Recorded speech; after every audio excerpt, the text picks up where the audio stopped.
meron na pa akong mga coins dito na nakahanda para ito sa mga estudyante na balak kong bibigyan, no? Yung mga estudyante na halos walang pangbaon, diba? Dahil sa hirap ng buhay. Dalawang araw na ako nag-iikot, no? Na may madaanan ako na estudyante, pero wala akong nakikita. Bukas susubukan ko naman, baka meron tayong makikita.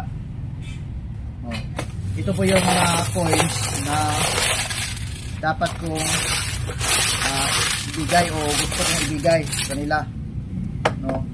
Merong 10 peso coins, 25, so assorted po ito, no? Maswerte ang mabigyan ko nito, mga coins na to. Kaya abang-abang lang kayo mga estudyante na walang pambaon.